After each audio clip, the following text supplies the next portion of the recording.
쪽으로 충주분기점 부근에서는 차량 화재 사고가 났습니다. 1차로가 막혀 있는 만큼 이 일대 4km 구간에서 정체 심합니다.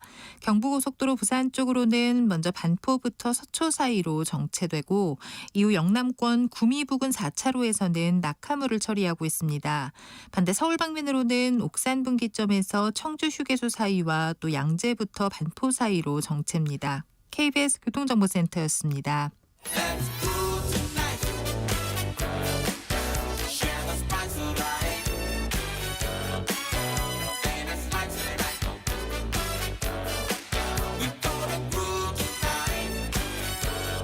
국민 MC 정관용, KBS 1라디오 정관용의 시사본부. 들어보면 달라요.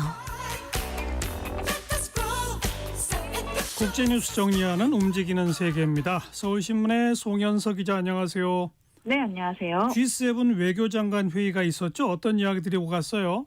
네, 도널드 트럼프 2기 행정부 출범 이후에 열린 첫 번째로 열린 G7 외교장관 회의였습니다. 이번 G7 외교장관 회의 이후에 공동 성명에서는 모든 관련 유엔 안전보장 이사회 결의에 따라 모든 핵무기와 기존 핵 프로그램 및 기타 대량 살상 무기 및 탄도미사일 프로그램을 완전히 검증 가능하며 불가역적인 방식으로 포기할 것을 북한에 요구했다라고 밝혔고요. 네. 이번에 사용된 북한의 완전하고 검증 가능하며 불가역적인 비핵화라는 표현은 북한의 완전한 비핵화에 대해서 국제사회의 가장 강경한 요구를 반영하는 표현으로 꼽힙니다. 그렇죠. 그래서 북한 측에서는 이 표현을 굉장히 불편해하고 또 철저하게 배격해오는 그런 표현이었는데요. 트럼프 2기 행정부 출범 이후에 처음으로 열린 G7 회의에서 이런 원칙이 확인이 됐다는 건 북한의 비핵화와 관련된 기준을 낮추지 않겠다라는 트럼프 행정부의 입장이 반영됐다고 해석이 되고 있습니다. 예.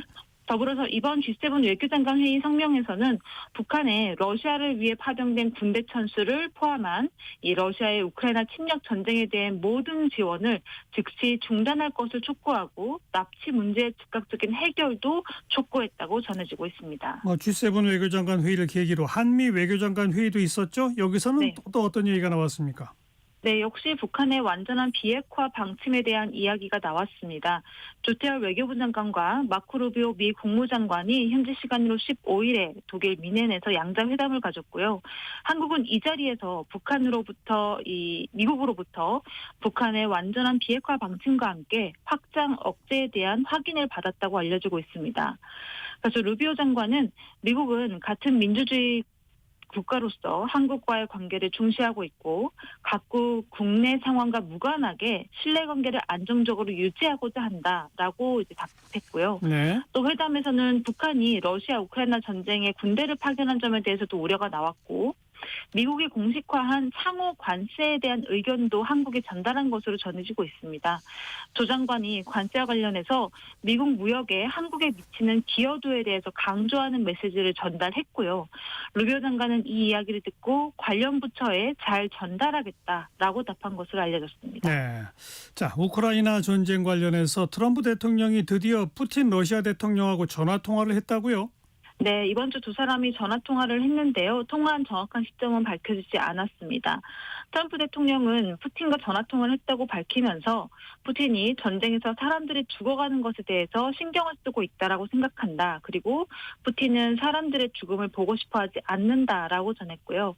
그리고 자신은 언제나 푸틴과 좋은 관계였고 바이든 전 대통령은 나라를 망신시킨 인물이었다. 이렇게 비난하기도 했습니다. 트럼프 대통령은 양측에서 그러니까 러시아와 우크라이나에서 매일 젊은 사람들이 죽어가는 이 전쟁이 너무 나쁘고 이 망할 전쟁을 본인이 끝내고 싶다라고 이야기하면서도 여전히 전쟁을 끝낼 구체적인 방안에 대해서는 말을 아끼고 있습니다.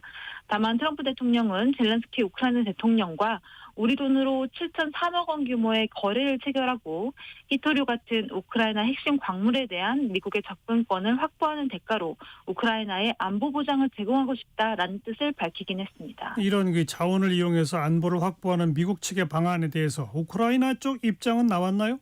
네, 우크라이나도 적극적으로 자원을 이용할 생각은 하고 있습니다.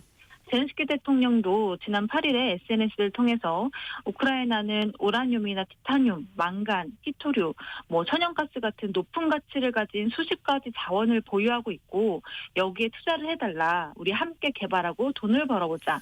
이런 자원들이 러시아의 손에 들어가길 원치 않는다. 이렇게 강조했습니다. 예. 그리고 각국의 우크라이나 자원 투자 확대를 통해서 자연스럽게 국제사회의 우크라이나 안보 보장 노력을 이끌어내려고 한다라는 해석들이 나왔는데요. 다만 오늘 나온 보도를 보면 미국이 최근에 우크라이나에게 제안한 광물 협정 내용이 공개가 됐는데 지난 3년 동안 미국이 우크라이나를 여러 방면으로 지원을 해줬는데 이렇게 지원해준 대가로 히토류 소유권 50%를 요구하는 협정 내용이었다고 합니다. 예. 근데 우크라이나는 이걸 거절했고요. 더 나은 거래 방법을 찾고 있다라는 소식이었는데 우크라이나 입장에서는 아무리 광물 자원을 통해서 안보를 확보하려는 노력을 한다고 할지라도 미국이 제안한 히토류 소유권 50%라는 게 이미 미국이 지난 3년간 지원했던 것의 대가일 뿐이고 앞으로의 지원에 대해서는 또 다른 대가를 또 내야 된다는 의미이기 때문에 이런 제안을 거절할 수밖에 없었던 것으로 추측이 됩니다. 아무튼 이 우크라이나 러시아 전쟁 종전을 위해서 본격적인 협상 일정은 나왔나요? 아무도 다음 주 내에 이 트럼프 외교 안보 라인의 핵심 인사들이 사우디에서 미국과 러시아, 우크라이나 3자 회동을 열 것으로 예상이 됩니다. 이 3자 회동에 유럽연합은 참여하지 않는데요. 미국의 우크라이나 러시아 특사도 이번 평화협상에 유럽이 물리적으로 배석하는 일은 없을 거라고 강조했었습니다. 그러자 젤렌스키 대통령은 종전협상에 유럽도 반드시 참여해야 한다고 주장을 했고요. 트럼프 대통령이 자신을 만나기 이전에 푸틴 대통령을 먼저 만나는 것에 대해서도 위험하다고 지적했습니다. 아직은 이 종전 협상 어떻게 전개될지 예측하기 어렵네요. 네. 자, 트럼프 대통령의 관세 전쟁 얘기로 넘어가서 결국 우리나라도 피하지 못했죠? 네, 트럼프 대통령이 현지 시간으로 10일에 철강, 알루미늄에 25% 관세를 적용한다고 밝혔습니다. 트럼프 대통령이 이날 서명한 포고문은 한국이나 아르헨티나, 캐나다, 멕시코, 유럽연합, 일본 같은 국가들, 그러니까 집권 1기 때 25% 관세 예외를 적용했던 국가들과의 협약을 3월 12일자로 폐기한다는 내용이거든요. 이 트럼프 대통령이 첫 임기 때인 2018년에 무역 확장법 232조를 적용해서 국가 안보를 이유로 철강 제품의 25%를 그리고 알루미늄 제품의 10% 관세를 부과했었는데 당시에 각국이 한국도 포함해서 유럽연합이나 이런 나라들이 협상을 통해서 수출 쿼터제라는 걸 적용했습니다.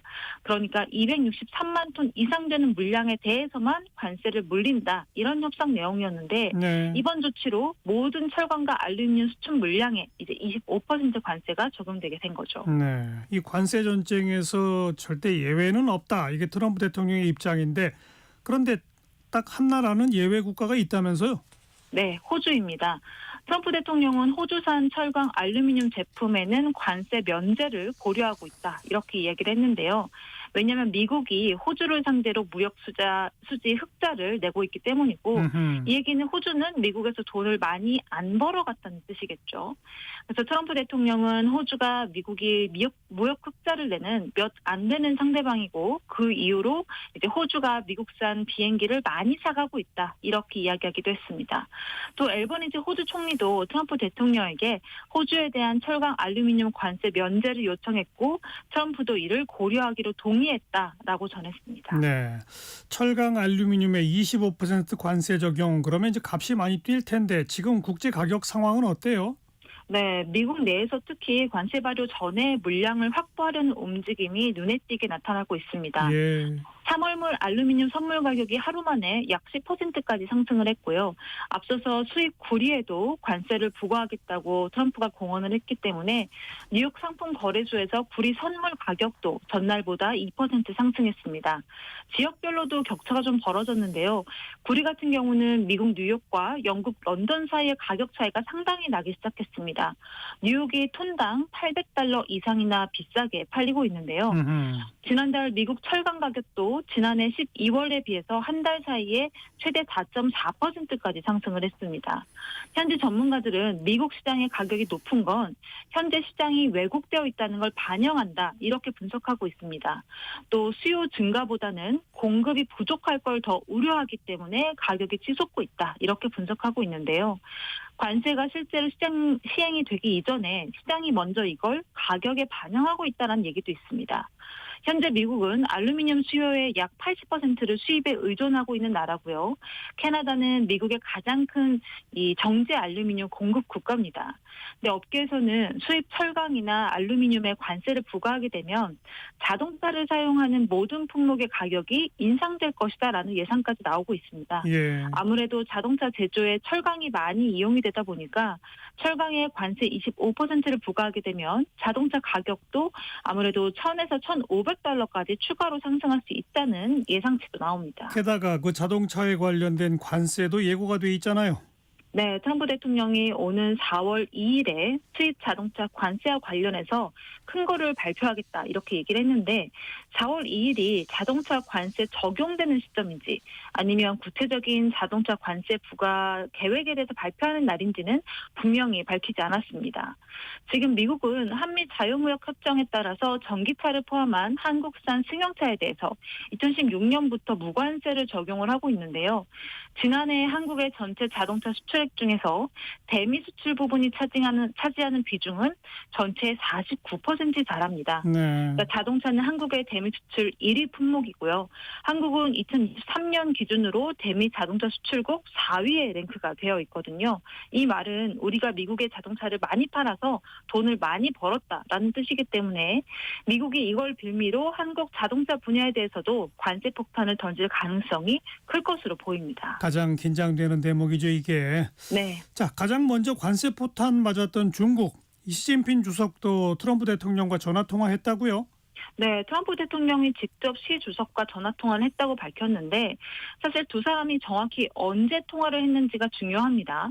미국이 중국에게 10% 관세를 부과하는 행정명령을 발효한 4일 이전인지 이후인지가 핵심인데요. 만약에 4일 이후에 통화를 했다면 미중 관세 전쟁을 어떻게든 완화하기 위해서 양국이 물밑에서 굉장히 치열하게 움직이고 있다는 걸 의미합니다.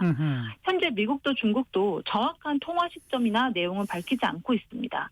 다만 트럼프 대통령은 전화 통화 이후에도 중국에 대한 강경한 기조를 이어가겠다고 시사했습니다.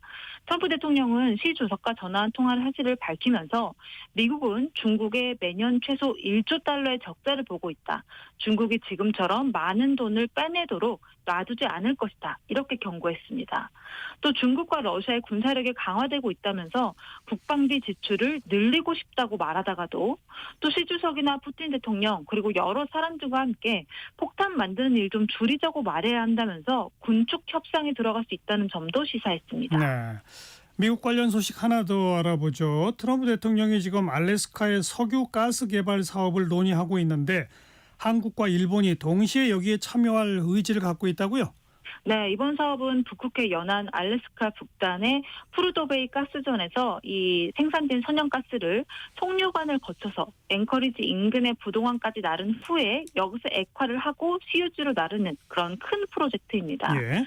알래스카를 남북으로 관통하고 있는 1,300km 길이의 가스관을 건설하고 또 액화터미널 같은 인프라도 건설을 해야 되는데 지금 초기 투자으로만 우리 돈으로 64조 원 정도가 투입이 될 것으로 예상이 됩니다. 네. 이미 엑슨모빌 같은 오일 주요 업체가 참여를 하면서 사업이 시작이 됐는데 북극해 인근이라는 지역적 특성 때문에 개발도 쉽지 않고요. 사업성 문제 때문에 민간 기업들이 빠져나가면서 계획 단계에서 더는 진척이 없는 상황인데 여기에 일본이 참여해보겠다고 나서면서 미국에 환심을 사고 있습니다. 일본은 국제가스시장에서 큰 손에 해당하는데 일본이 이번 프로젝트에 참여하게 되면 침체되어 있던 알래스카 LNG 이 프로젝트가 활력을 받을 수 있을 것으로 예상이 되고 한국 정부도 알래스카 가스 프로젝트 참여 가능성을 놓고 신중하게 검토를 진행 중입니다. 프로젝트에 참여하는 것만으로도 미국과의 통상 압력을 좀 완화시킬 수 있을 것이다라는 기대가 있기 때문에 예. 일본과 한국 모두 진지하게 고려 중입니다. 마지막은 동남아 소식인데 지난해 필리핀에서 검거된 외국인 수배자 가운데 한국 사람이 가장 많았다고요? 네, 필리핀이 한국 범죄자의 피난처가 아니냐라는 이야기도 있고요. 굉장히 부끄러운 오명이다 이런 지적도 나오고 있습니다. 그러네요.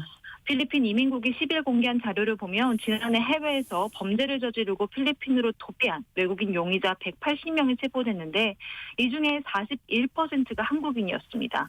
중국인보다 훨씬 많은 숫자였고요. 심지어 붙잡힌 한국인 수는 2023년보다 2배 가까이 늘었습니다.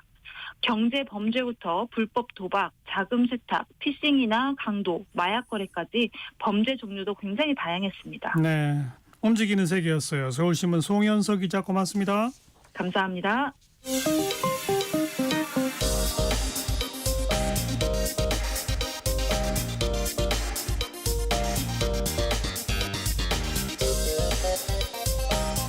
팩트 체크. 진짜 뉴스. 정관용의 시사본부 KBS 일라디오. 들어보면 압니다. 북한 소식 정리하는 남북의 창입니다. 통일연구원의 조한범 석좌연구위원 안녕하세요. 안녕하세요. 북한이 금강산에 있는 시설을 하나하나 철거하는데 지금 이산가족 면회소도 철거하고 있다고요? 그럼 앞으로 이산가족 상봉은 어렵겠네요. 일단은 뭐 물리적으로 이 면회소가 없다고 상봉을 못하는 건 아니고요. 물론 그렇긴 합니다만. 뭐 이제 평양이나 서울도 오고 갈 수 있는 거고. 그러나 이제 이 철거 자체보다 사실은 이제 지난해 1월에 김정은 위원장이 이제 남북을 이제 통일도 안 한다. 같은 민족도 아니다 그랬거든요. 그랬죠. 그러니까 그 연장선상에서 보면은 김정은 정권에게는 이제 같은 민족이 아니니까 네. 이산가족도 없는 거죠. 그렇죠. 물리적으로 보면. 그러니까 지금은 예정된 스케줄에 따라서 본인들 스케줄에 따라서 철거하고 있다. 따라서 지금은 뭐 이산가족 안타깝지만 이산가족 문제뿐만이 아니고요. 예. 남북 관계는 당분간은 뭐 전혀 불가능한 그렇죠. 상황이라고 봐도 무방한 그런 시점이죠. 근데 그 금강산 지역에 뭐 여러 가지 시설들이 있었는데 그동안 일체 관리를 안 해서 정말 아주 흉물스러워진 게 맞아요? 예, 그거는 맞습니다. 왜냐하면 지금 이미 철거가 확인된 해금강 호텔 같은 경우는 이제 해상에서 바지선 위에 있는 거였거든요. 맞아요. 이게 쇠로 만들어졌으니까 녹슬군요. 이게 그렇죠. 이 염분이 있기 때문에 녹슬고 관리를 했다면 뭐 그렇지 예, 않죠. 그런 예. 완전히 이제 방치된 상황이었기 때문에 그 부분은 좀 맞는데. 네. 근데 이제 이산가족 면회소 같은 경우는 이게 영구 구조물이니까 그런 상황은 아니었거든요. 네, 네. 그런데 그 남북 연락 사무소는 한 번에 폭파시켜 버렸잖아요. 근데 이번에 예, 예. 이산가족 면에서는 조금씩 철거한다면서요? 그 차이는 무슨 의미가 있나요? 왜냐하면 이제 개성에 있던 남북 공동 연락 사무소 폭파할 때는 이제 저쪽 명분이 이쪽에서 보내는 민간 단체의 대북 전단이 문제였거든요. 예.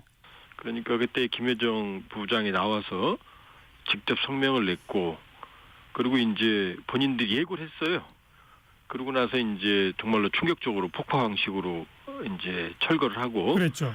그 다음에 또 인민군 총참모부가 4대 군사행동 위협적인.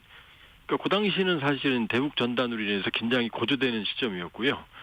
지금은 이제 지난해 초 김정은 정권이 이제 예고했던 남북관계 단절 그 일정들이 차례차례 진행이 되는 거거든요. 예, 예. 그러니까 이건 뭐 폭파 방식으로 할 이유도 없고 자기들 이제 이 계획된 프로그램대로 철거를, 그러니까 남북 관계를 완전히 단절하는 예. 그 과정의 일환이라고 봐야죠. 그런데 이건 이제 우리가 우리 돈과 우리 그 기술로 다 건축한 우리 소유물이잖아요, 사실은. 그럼요. 지금 근데 금강산 같은 경우, 예. 그걸 이렇게 철거하면 우리 정부에서는 뭐 법적 조치 검토한다라고 계속 발표를 해왔는데 실제로 무슨 법적 대응이 가능해요? 지금 정상적인 국가 행위를 북한이 안 하고 있거든요. 그러니까 예를 들어서 이제 미국 그 대학생 출신으로 북한을 방문했다가 이제 사망에 이르는 고 오토 원비어쇼 사건이 있거든요. 그렇죠. 근데 이 사건은 이제 미국 법정에서 북한 측의 책임을 인정을 했고, 그래서 일부 북한 선박을 압류를 해서 일부 그 배상을 한 적이 있어요. 네.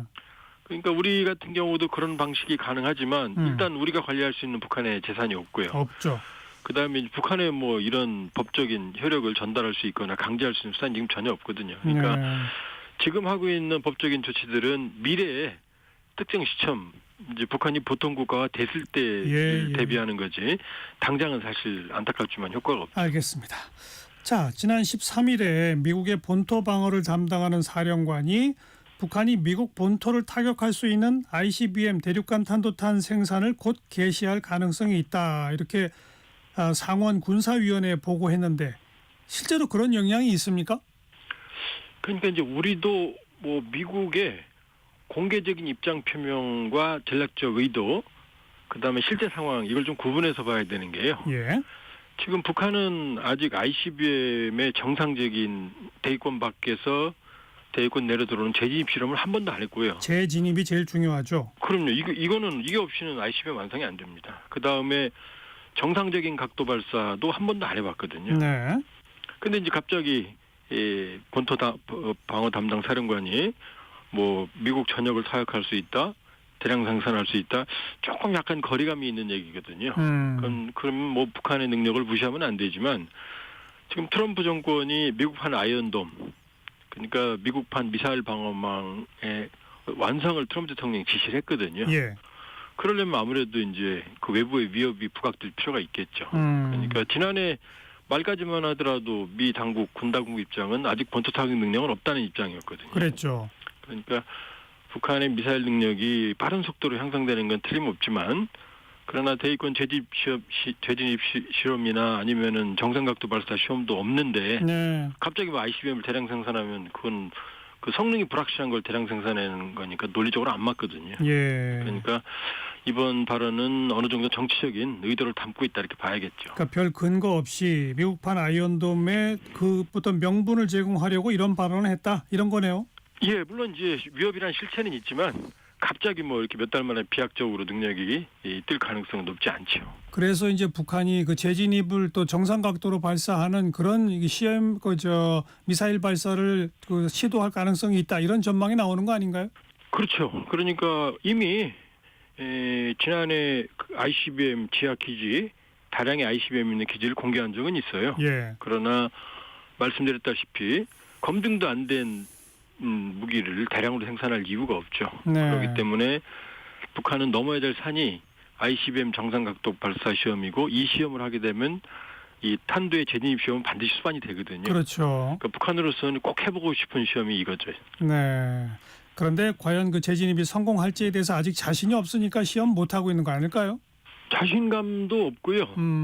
만일에 정상각도 발사를 하게 되면 남쪽으로 쏘게 되면은 이 서해 남해 쪽으로 쏘게 되면 중국 앞바다에 떨어지게 되고, 예. 북쪽으로 쏘게 되면 이제 미국 앞바다에 떨어지게 되거든요. 그렇죠. 그러니까 이것도 쉬운 선택은 아니죠. 북한으로서는. 알겠습니다. 자, 북한이 그 한국 무인기의 평양 침투 이걸 주장하면서 유엔 산하 국제 민간 항공기구죠. 이카오라는 기구에 진상 조사를 요청했다는데 이카오가 뭐예요? 또 어떤 의도로 이런 걸 한 겁니까? 이제 이카오는 이제 국제 항공 관련 이 국제 민간 항공 협약에 따른 기구고요. 예. 이제 이걸 안 따르게 되면 정상적인 비행이 불가능하죠. 예. 그러니까 이 한국 모두 북한의 회원국이고요. 유엔 전문 기구로서 상당한 권위가 있는 이 기구고요. 그러니까 여기서 이제 조사 결과가 나오게 되면 이제 상당한 파장이 있을 수가 있거든요. 예.